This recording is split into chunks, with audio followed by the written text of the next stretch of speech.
మహాభారతం తీయడం అనేది రాజమౌళి డ్రీమ్. తగిన అనుభవం వచ్చిన తర్వాత మహాభారతాన్ని తీస్తానని, అది 10 భాగాల్లో తీస్తానని ఇదివరలోనే రాజమౌళి ప్రకటించారు. ఈ మహాభారతాన్ని తీయడం అనేది రాజమౌళి కలే కాదు, రాజమౌళియే మహాభారతాన్ని తీయాలనేది రాజమౌళి అభిమానులు, సినీ ప్రేమికుల కల కూడా.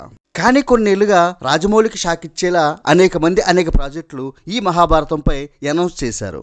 కొంతకాలం క్రితం కాశ్మీర్ ఫైల్స్ లాంటి సినిమా తీసిన డైరెక్టర్ వివేక్ అగ్నిహోత్రి ఎస్ఎల్ భైరప్ రాసిన పర్వ అనే పుస్తకం ఆధారంగా మహాభారతాన్ని 3 పార్ట్లుగా తీయబోతున్నానని ప్రకటించారు. గీతా ఆర్ట్స్ మరియు బాలీవుడ్ నిర్మాత మధుమంతి నిర్మాణ భాగస్వామ్యంలో కూడా మహాభారతంపై ఒక సినిమా అనౌన్స్ అయింది. ఇలా మహాభారతాన్ని ఎవరికి వారే తీస్తామని చాలా ప్రకటనలు వచ్చాయి.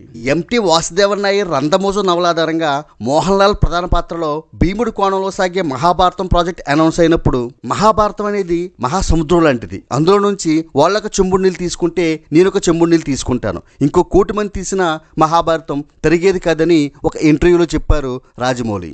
కానీ ఈ ప్రాజెక్టులేమీ ఇప్పటివరకు మెటీరియలైజ్ కాకపోయినా ఎవరికి వారు ఎవరికి తోచిన విధంగా వారు మహాభారతాన్ని తెరకెక్కిస్తే మహాభారతంపై ప్రేక్షకులకు ఇంట్రెస్ట్ పోయే అవకాశం ఉంది. ఇప్పుడు కల్కి 2 సినిమా విడుదల తర్వాత ప్రేక్షకులకు మహాభారతంపై ఇంట్రెస్ట్ అమాంతంగా పెరిగింది. ఈ సినిమా చూసిన ఈ తరం ప్రేక్షకులు మహాభారతాన్ని తెలుసుకోవాలని ఉబలాటపడుతూ గూగుల్లో తెగ సెర్చ్ చేస్తున్నారు. సోషల్ మీడియాలో కర్ణుడు గొప్ప, అర్జునుడు గొప్ప అని చర్చలు కూడా జరుపుకుంటున్నారు. ఇప్పటికే మహాభారతంపై కొన్ని వందల సినిమాలు వచ్చాయి. ఆయా సినిమాలు తీసిన దర్శకులు సినీ లిబర్టీతో ఏ పాత్రపై సినిమా తీస్తే ఆ పాత్రను హైలైట్ చేస్తూ మిగిలిన పాత్రలని అలుపులుగా చూపించి ప్రేక్షకులను కన్ఫ్యూజ్ చేస్తూ వచ్చారు. నిజం చెప్పాలంటే నిజమైన మహాభారతం ఇప్పటి ప్రేక్షకులకు తెలియదు. ఒక ఇంటర్వ్యూలో రాజమౌళి మాట్లాడుతూ, ఇప్పటివరకు ప్రేక్షకులు చూసింది, ప్రేక్షకుల మైండ్లో ఉన్నది మొత్తం తీసేసి ఇది మహాభారతం అంటే అని చూపించాలనేది నా డ్రీమ్ అని చెప్పారు. ఇప్పుడు వ్యాస మహాభారతాన్ని బేసిక్గా తీసుకుని మహాభారతాన్ని తెరకెక్కించి నిజమైన మహాభారతాన్ని నేటి తరం ప్రేక్షకుల ముందుంచే బృహత్కర బాధ్యత రాజమౌళిపై ఉంది.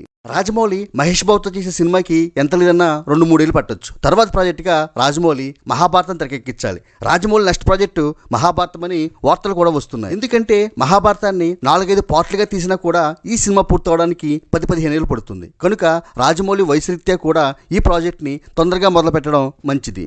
రాజమౌళి అంటే ఈ ప్రాజెక్ట్కి వేల కోట్ల పెట్టుబడి పెట్టే నిర్మాణ సంస్థలు ఉన్నాయి. ఇప్పుడున్న టెక్నాలజీకి రాజమౌళి విజన్ తోడైతే ఇదొక దృశ్య కావ్యం అవుతుంది అనడంలో ఏమాత్రం సందేహం లేదు. ఇండియన్ ఫిల్మ్ హిస్టరీలోనే అద్భుతమైన ఫీట్గా ప్రేక్షకులకు అద్భుతమైన థియేట్రికల్ ఎక్స్పీరియన్స్గా మహాభారతాన్ని అందించాలనే రాజమౌళి కళ త్వరలోనే నెరవేరాలని ఆశిద్దాం.